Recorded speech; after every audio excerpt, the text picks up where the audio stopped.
Imagínese ir por ahí matando gente sin ningún motivo, solo para acabar encontrando un destino similar a manos de las personas más inverosímiles. Bueno, ese es el destino que les sucedió a estos asesinos en serie. Algunos de ellos fueron condenados a muerte, pero la sentencia llegó mucho antes, mientras que otros debían pasar el resto de sus vidas entre rejas, solo para que la cadena perpetua se convirtiera en pena de muerte. Este primer asesino en serie tuvo la mala suerte de encontrarse en la cárcel con alguien que tenía un insaciable apetito de venganza. Eso sí que es justicia poética. Daniel Camargo Barbosa. Daniel Camargo Barbosa fue un notorio asesino en serie colombiano, también conocido como el sádico de El Charquito. Se cree que asesinó entre 72 y 180 niñas en Colombia y Ecuador durante las décadas de 1970 y 1980. La infancia de Daniel Camargo fue problemática, marcada por una madrastra abusiva y una relación tensa con su padre. Creció en un entorno difícil, lo que algunos especulan que pudo haber influido en su posterior comportamiento delictivo. Las actividades delictivas de Camargo comenzaron con delitos menores, pero aumentaron significativamente con el tiempo. Primero fue arrestado por hurto menor y luego por intentar secuestrar a una niña. Su primer asesinato conocido ocurrió en Colombia, pero la mayoría de sus asesinatos tuvieron lugar en Ecuador después de que escapara de la cárcel. El modus operandi de Camargo era particularmente atroz. Atraía a chicas jóvenes ofreciéndoles trabajo o dinero, y luego las llevaba a zonas remotas donde las agredía sexualmente y las asesinaba. A menudo usaba un cuchillo para matar a sus víctimas, dejando un rastro de miedo y devastación a su paso. Camargo fue arrestado por primera vez en 1974 en Colombia, pero logró escapar de la cárcel en 1984. Después de su fuga, huyó a Ecuador, donde continuó con su ola de asesinatos. Finalmente fue capturado en Ecuador en 1986, después de intentar secuestrar a una chica que logró escapar y denunciarlo a la policía. Durante su juicio, Camargo confesó haber matado a 71 niñas solo en Ecuador. Fue condenado a 16 años de prisión, que era la pena máxima en Ecuador en ese momento. Mientras estuvo en prisión, según se informa, no expresó ningún remordimiento por sus acciones. Daniel Camargo Barbosa fue asesinado en prisión el 13 de noviembre de 1994 por un compañero de celda que buscaba vengarse de los crímenes de Camargo. Al parecer, su asesino era sobrino de una de sus víctimas. Nuestra siguiente historia de justicia poética nos lleva lejos de Ecuador y hasta California, donde un hombre que lleva el nombre del dios del trueno sembró el terror entre sus ciudadanos. Thor Christiansen. Thor Nils Christiansen fue un asesino en serie danés-estadounidense que aterrorizó California a finales de la década de 1970. Nacido el 28 de diciembre de 1957 en Dinamarca, Thor se mudó a Estados Unidos con su familia cuando era niño. Creció en Solvang, California, una tranquila ciudad conocida por su herencia danesa. Sin embargo, las acciones posteriores de Thor arrojarían una sombra oscura sobre este pacífico lugar. La ola de asesinatos de Thor comenzó en noviembre de 1976. Sus víctimas eran mujeres jóvenes, en su mayoría autoestopistas, a las que recogía y luego mataba a tiros. La primera víctima conocida fue Laura Sue Benjamin, de 21 años, que fue encontrada muerta en el arcén de una carretera cerca de Isla Vista. Esto fue solo el comienzo. En los años siguientes, Thor mató al menos a 4 mujeres más, creando una ola de miedo en la comunidad. Lo que hizo que los crímenes de Thor fueran aún más aterradores fue la aleatoriedad. Las jóvenes simplemente estaban en el lugar equivocado, en el momento equivocado. Thor les ofrecía llevarlas, y una vez que estaban en su coche, les disparaba con una pistola del calibre 22. Sus víctimas no tenían oportunidad de defenderse.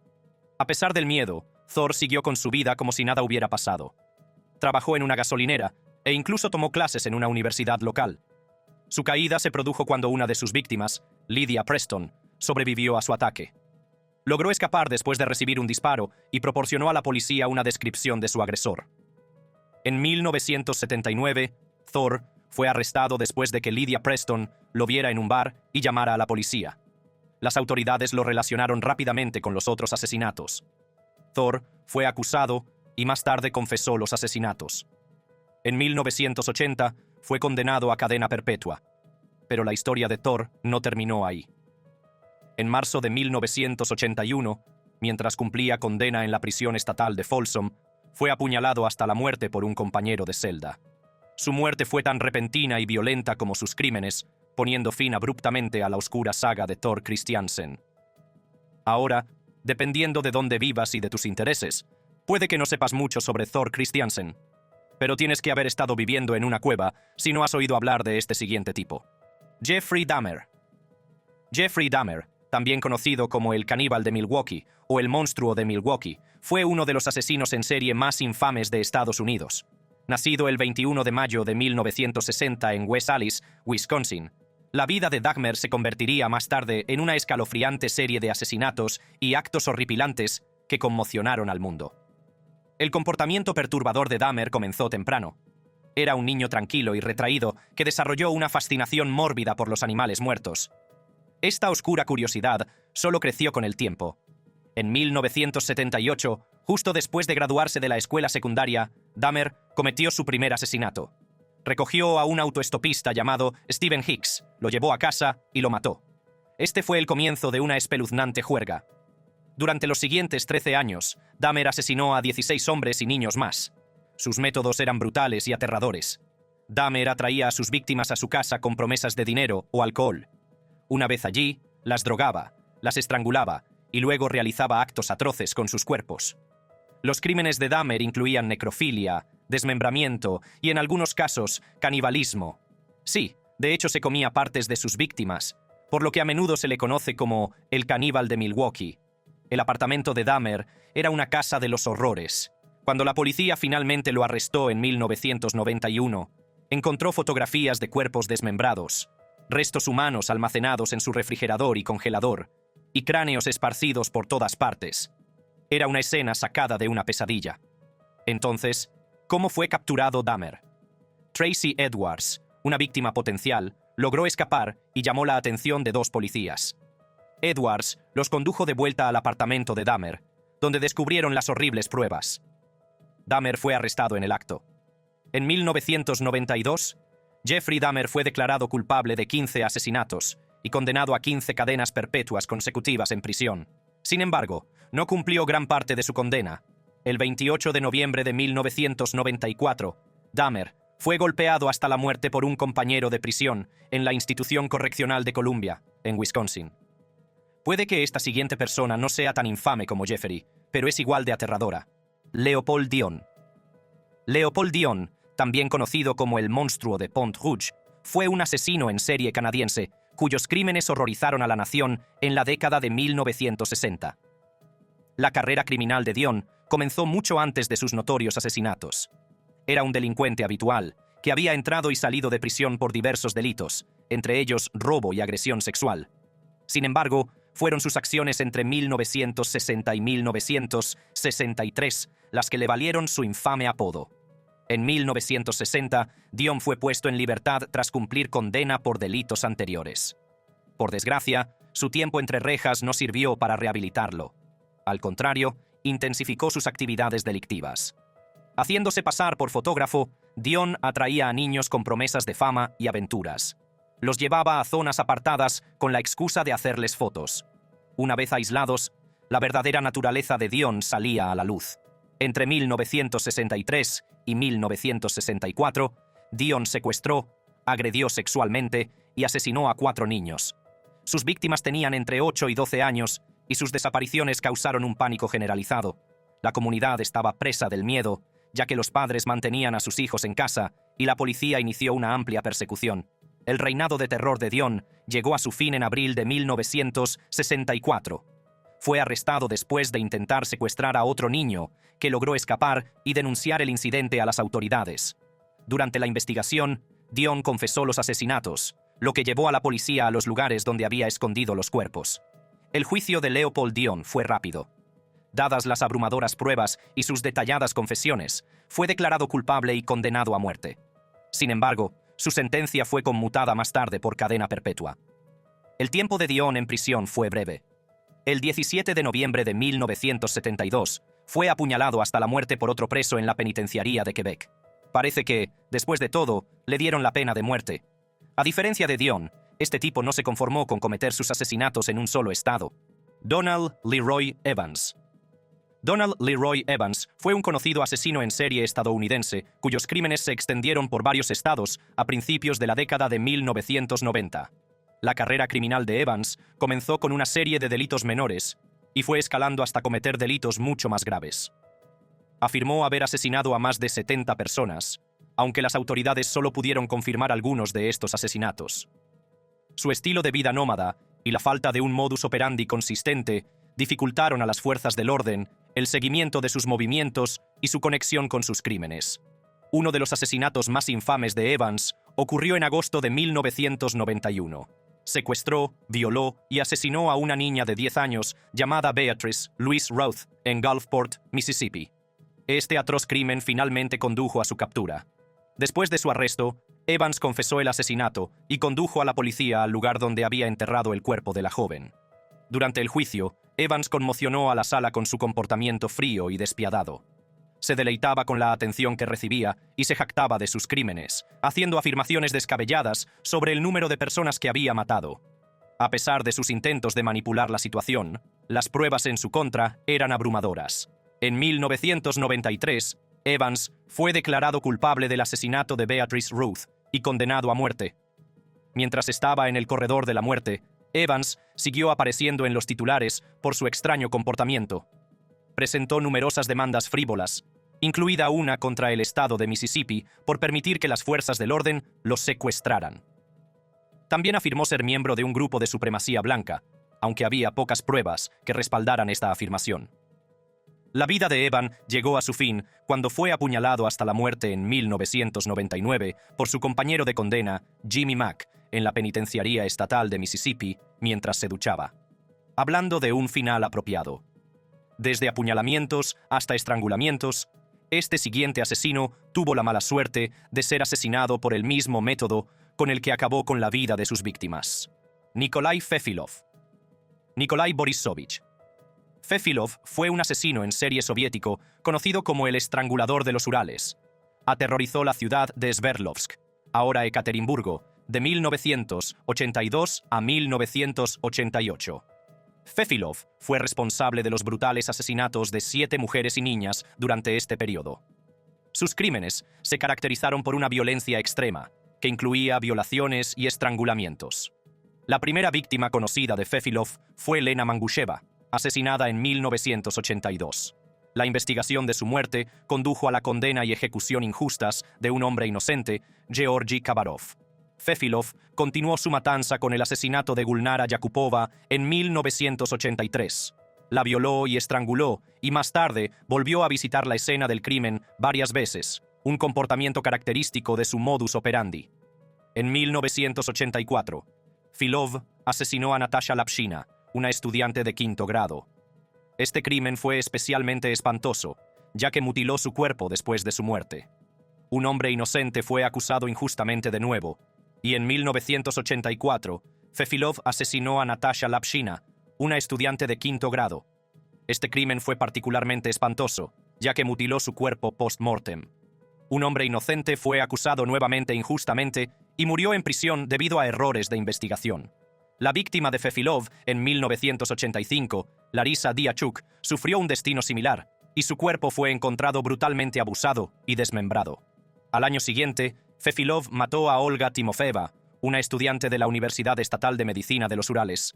Su patrón de violación, estrangulamiento y mutilación post-mortem era inconfundible. El arresto de Fefilov finalmente se produjo en 1988, poniendo fin a su reinado de terror. Su captura reveló el alcance de los errores cometidos por las fuerzas del orden, con múltiples personas inocentes condenadas injustamente durante su juerga. Al final, Fefilov se enfrentó a la justicia suprema, ya que fue estrangulado por su compañero de celda en prisión. Se asumió que fue asesinado para encubrir los numerosos errores cometidos por las fuerzas del orden en relación con el caso. Se propuso la teoría de que los dirigentes de la policía y la fiscalía de Sverdlovsk no querían que viviera lo suficiente como para ser juzgado. Si bien los crímenes de Fefilov fueron fáciles de identificar, este siguiente hombre utilizó varios métodos para matar personas, por lo que era difícil sospechar siquiera que era una persona quien se estaba cobrando esas vidas. Donald Harvey. Donald Harvey, a menudo conocido como el Ángel de la Muerte, fue un asesino en serie estadounidense que se cobró la vida de decenas de personas mientras trabajaba como auxiliar de enfermería. La ola de asesinatos de Harvey duró desde 1970 hasta 1987. Confesó haber matado a 87 personas, aunque las autoridades solo pudieron confirmar 37 asesinatos. Sus métodos eran tan variados como escalofriantes e incluían envenenamiento, asfixia y administración de dosis letales de medicamentos. Harvey comenzó su oscuro viaje en el Hospital Marymount de Londres, Kentucky. Sus primeros asesinatos los cometió bajo la apariencia de eutanasia, dirigidos a pacientes en estado crítico. Sin embargo, con el paso del tiempo, sus motivos se volvieron más siniestros. Harvey a menudo mataba a pacientes que simplemente le molestaban o a los que le resultaba difícil cuidar. Hablando de una forma drástica de manejar el estrés laboral. Sus métodos incluían envenenar con arsénico y cianuro, administrar grandes dosis de insulina e incluso apagar los ventiladores. Se sabía que Harvey manipulaba equipos médicos e inyectaba a los pacientes fluidos contaminados con hepatitis B y VIH. Más tarde, trabajó en el Hospital Médico de Cincinnati, VA, donde su matanza continuó sin cesar. La perdición de Harvey llegó cuando un médico forense notó niveles sospechosos de cianuro en un paciente que había muerto inesperadamente. Esto condujo a una investigación que desveló la extensa matanza de Harvey. En 1987 fue arrestado y posteriormente confesó docenas de asesinatos. Afirmó que sus acciones eran actos de misericordia, pero el gran número y la naturaleza de sus asesinatos pintaban un cuadro diferente. En 1987, Harvey se declaró culpable de múltiples cargos de asesinato para evitar la pena de muerte. Fue condenado a varias cadenas perpetuas consecutivas en prisión. El 28 de marzo de 2017, Harvey fue encontrado gravemente golpeado en su celda en la institución correccional de Toledo. Murió 2 días después, poniendo un final violento a la vida de un hombre que había causado tanta muerte a otros. Harvey mantuvo sus crímenes confinados a un solo hospital, pero este próximo asesino operó en toda una interestatal. Roger Kibbe. Roger Kibbe, conocido como el estrangulador de la I-5, fue un asesino en serie estadounidense cuyos crímenes se extendieron desde 1977 hasta 1987. Nacido en 1939, Kibbe creció en California, donde más tarde cometería sus atroces actos. Su método consistía en recoger a mujeres jóvenes que a menudo estaban desamparadas o necesitadas de ayuda. Una vez que se ganaba su confianza, las agredía y estrangulaba, dejando sus cuerpos cerca de la Interestatal 5. De ahí su apodo. La primera víctima conocida de Kibbe fue Lou Ellen Burley en 1977. Desapareció después de una entrevista de trabajo, y su cuerpo fue encontrado años después. Logró evadir su captura durante casi una década, con su astuta habilidad para cubrir sus huellas y la falta de tecnología forense en ese momento jugando a su favor. No fue hasta finales de la década de 1980 que su reinado de terror comenzó a desmoronarse. En 1987 se descubrió el cadáver de Stephanie Brown, de 19 años, cerca de la Interestatal 5, lo que atrajo la atención de las fuerzas del orden. Una combinación de testimonios de testigos y pruebas físicas, como cuerdas y fibras que vinculaban a Kibbe con el crimen, condujo a su detención y fue condenado a entre 25 años y cadena perpetua. La historia de Kibbe dio otro giro en 2009, cuando confesó varios asesinatos más como parte de un acuerdo con la fiscalía para evitar la pena de muerte. Sus confesiones pusieron fin a muchos casos sin resolver, como los asesinatos de Laura Hiddick, Barbara Ann Scott y otros. Su disposición a admitir estos crímenes podría haber sido impulsada por la constatación de que no tenía nada que perder. El final de Kibbe llegó abruptamente en 2021, cuando fue encontrado muerto en su celda de la prisión estatal de Mule Creek. Su compañero de celda, Jason Bodrow, un asesino convicto, fue acusado de su muerte. La muerte de Kibbe en prisión fue quizás un final apropiado, pero el destino de este próximo asesino fue mucho más espantoso. Robert Pickton. Robert Pickton, a menudo conocido como el asesino del criadero de cerdos, es un asesino en serie canadiense que fue condenado por el asesinato de 6 mujeres, pero se cree que mató hasta 49. Pickton dirigía una granja de cerdos en Port Coquitlam, Columbia Británica, que se convirtió en el escenario de sus horribles crímenes. Su objetivo eran mujeres vulnerables, principalmente del Downtown East Side de Vancouver, a las que atraía a su granja para matarlas y descuartizarlas. Su arresto en 2002 marcó el comienzo de una de las investigaciones criminales más grandes y horripilantes de Canadá. Las autoridades descubrieron en su propiedad restos y pertenencias personales de numerosas mujeres desaparecidas. Los detalles que surgieron durante la investigación fueron escalofriantes, incluidas las acusaciones de que Picton alimentaba a sus cerdos con los restos de sus víctimas y posiblemente mezclaba carne humana con carne de cerdo que vendía al público. El juicio de Picton comenzó en 2007 y fue declarado culpable de 6 cargos de asesinato en segundo grado. Recibió una sentencia de cadena perpetua sin posibilidad de libertad condicional durante 25 años, que es la sentencia máxima en Canadá. A pesar de haber sido condenado por 6 asesinatos, Picton había confesado previamente a un agente de policía encubierto que había matado a 49 mujeres y que tenía la intención de llegar a 50. El caso puso de manifiesto importantes problemas en el sistema judicial canadiense, en particular en la forma en que se tramitaban los casos de mujeres marginadas y vulnerables.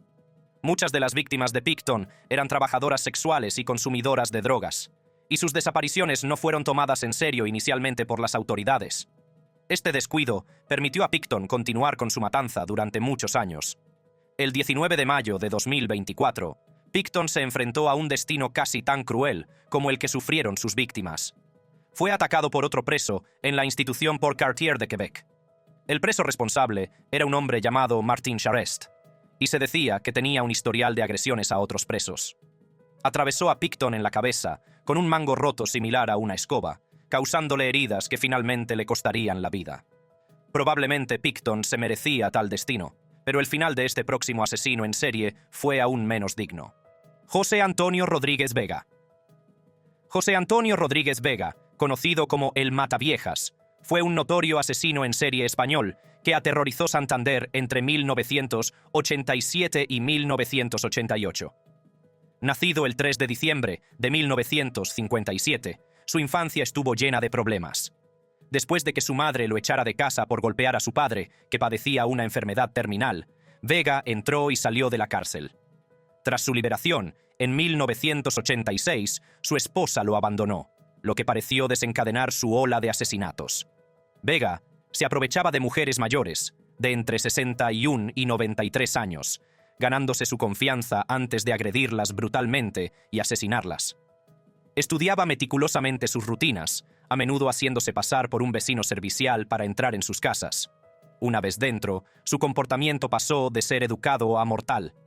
El retorcido pasatiempo de Vega incluía guardar trofeos de sus víctimas, que exhibía en una habitación roja, una macabra colección que insinuaba sus oscuras obsesiones. Su captura en mayo de 1988 marcó el final de un capítulo horrible para Santander. En su juicio en 1991, Vega fue declarado culpable de 16 asesinatos y condenado a 440 años de prisión. El juicio reveló el alcance de su crueldad y la naturaleza calculada de sus crímenes. A pesar de sus atroces actos, Vega mantuvo una fachada de normalidad, incluso volviéndose a casar con una mujer con discapacidad mental a la que torturó, todo ello mientras fingía ser un marido devoto. Solo unos años antes de ser puesto en libertad, no es que pasara cerca de 440 años allí, Vega fue trasladado a un módulo de prisión para reclusos peligrosos. La historia de Vega dio un giro final y sangriento el 24 de octubre de 2002, cuando fue asesinado en prisión por otros reclusos que lo apuñalaron 113 veces. Su falta de remordimiento, así como su reputación de soplón y violador, sellaron su destino en las primeras 24 horas de su estancia en el nuevo módulo. Durante el ataque, los guardias de la prisión se limitaron a quedarse de brazos cruzados mientras apuñalaban repetidamente a Vega. Al día siguiente fue enterrado en un ataúd de mala calidad, y solo 2 sepultureros asistieron al entierro. Menuda salida sin contemplaciones para un asesino tan sádico. Charles Schmidt. Charles Schmidt, conocido como el flautista de Tucson, tenía un encanto que desmentía su naturaleza siniestra. Nacido en 1942, en Tucson, Arizona, Schmidt fue adoptado por una familia adinerada. A pesar de su educación acomodada, abandonó la escuela secundaria y se convirtió en un joven rebelde, que a menudo se dedicaba a delitos menores. Su carisma lo convirtió en un líder entre los adolescentes locales, que se sentían atraídos por su personalidad oscura y misteriosa. La obsesión de Schmidt con su apariencia era notable. Usaba mucho maquillaje, se teñía el cabello y se rellenaba las botas para parecer más alto. Pero debajo de esta fachada había un individuo problemático que ansiaba poder y control. Su encanto enmascaraba una realidad escalofriante. Era un asesino. En 1964, el lado oscuro de Schmidt salió a la luz cuando asesinó brutalmente a Allen Rowe, una estudiante de instituto, con la ayuda de su novia y otro cómplice. El trío atrajo a Rowe al desierto con el pretexto de una fiesta, solo para que Schmid la matara. A este acto atroz le siguieron los asesinatos de las hermanas Gretchen y Wendy Fritz en 1965. Gretchen había sido la novia de Schmid, y cuando ella amenazó con exponer sus crímenes, él la silenció a ella y a su hermana para siempre. La caída de Schmid se produjo cuando sus confidentes no pudieron guardar silencio. Richard Bruns, uno de sus seguidores, informó a la policía, lo que llevó a la detención de Schmid en 1966. Su juicio cautivó a la nación, arrojando luz sobre la escalofriante doble vida que llevaba. Schmid fue declarado culpable de los asesinatos y condenado a muerte, pena que más tarde se conmutó por cadena perpetua. En prisión, la notoriedad de Schmid continuó. Se escapó brevemente en 1972, pero fue recapturado. En 1975, su vida terminó violentamente cuando otros reclusos lo apuñalaron 47 veces. No está claro por qué mataron a Schmid, pero el siguiente asesino en serie que tenemos aquí fue eliminado por una razón bastante frívola. Laron Williams. Laron Ronald Williams es un delincuente estadounidense poco conocido cuya vida dio giros oscuros y violentos. En 1977 asesinó a Terra Wedlow, una prostituta de 19 años en Nashville, Tennessee. Este crimen fue el comienzo de una serie de incidentes violentos. Mientras estaba en prisión por el asesinato de Wedlow, Williams fue sospechoso de otros asesinatos similares, pero solo fue condenado por su muerte, recibiendo una sentencia de 10 años. La historia de Williams dio un giro aún más dramático en 1981, cuando se escapó de la cárcel. A las pocas semanas de su fuga, cometió 2 asesinatos más, los del agente de policía Clarence P. Cox y del sacerdote asistente, el reverendo John J. Jackson. Estos brutales crímenes llevaron a su recaptura y posterior condena a muerte. La vida de Williams en prisión fue tan tumultuosa como su vida fuera de ella. En 1985, su uso excesivo del teléfono de la prisión resultó ser su perdición. Sus compañeros de celda, molestos por su constante uso del teléfono, tomaron el asunto en sus propias manos y lo mataron. Puede que la historia de Williams no sea tan conocida como la de otros asesinos en serie, pero no es menos escalofriante. Mientras que muchos de estos asesinos en serie eran odiados por sus crímenes, este tipo fue tratado con una mezcla de aversión y aprecio real. Elio José Muniz Filho. Elio José Muniz Filho, más conocido como Elinho, no era solo un asesino en serie, era una figura de gran importancia en el mundo criminal de Brasil. Imagínese a un joven, apenas salido de la adolescencia, acusado de matar a unos 65 delincuentes. No se trataba de un delincuente cualquiera. Elinho tenía un don para lo dramático, un toque de justiciero y una historia de vida que podría rivalizar con cualquier película de acción. En 1997, Elinho se encontró entre rejas en la infame prisión del profesor Aníbal Bruno, uno de los calabozos más peligrosos de Recife, Brasil. Fue aquí donde la leyenda de Elinho creció. Su notoriedad se extendió más allá de los muros de la prisión. Incluso se convirtió en el protagonista de un documental, O Rap do Pequeno Príncipe contra as Almas Cebosas, un título tan colorido como su vida. Este documental no solo contaba su historia, sino que lo convirtió en un fenómeno social, el Robin Hood de Recife, pero con un giro mucho más oscuro. Elinho no ocultaba sus actos. En el tribunal, confesó casualmente haber asesinado a unas 60 o 65 personas. Pero eso no es todo. No se limitó a matar. Dirigía una banda de vigilantes, un grupo dedicado a su propia versión de la justicia. Su próximo objetivo, declaró, era un hombre llamado Rui en Carpina. El juez, quizás horrorizado y fascinado a la vez, ordenó el arresto de Elinho por el asesinato de Fabiana Cristina da Silva, de 13 años, y Luis Gonzaga Aquino, de 28. ¿El motivo? Recuperar una bicicleta robada.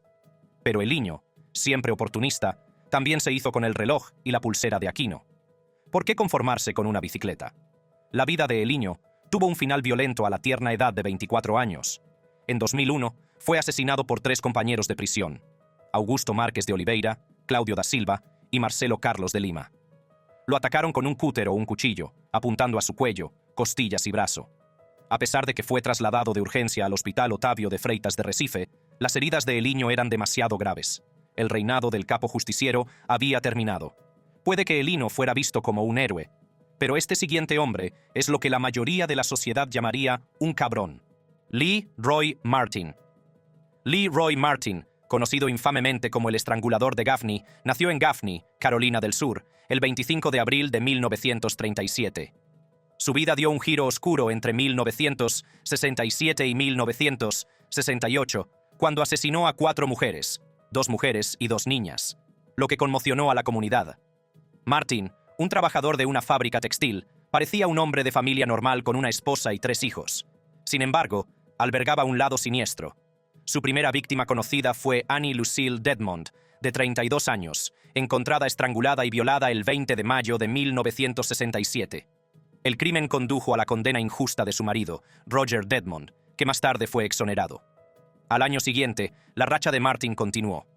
En febrero de 1968, asesinó a Nancy Carol Paris, de 20 años, y a Nancy Christine Reinhardt, de 14. Ambas fueron estranguladas y violadas. Martin, sintiéndose invencible, incluso llamó al periódico local para indicarles dónde estaban los cuerpos, asegurándose de que su nombre se convirtiera en sinónimo de terror en Gaffney.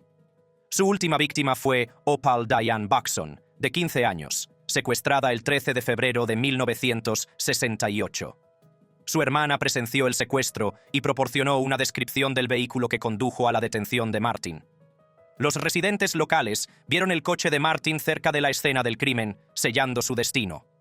Tras su detención el 27 de febrero de 1968, Martin confesó los asesinatos, pero culpó de sus acciones a una personalidad dividida.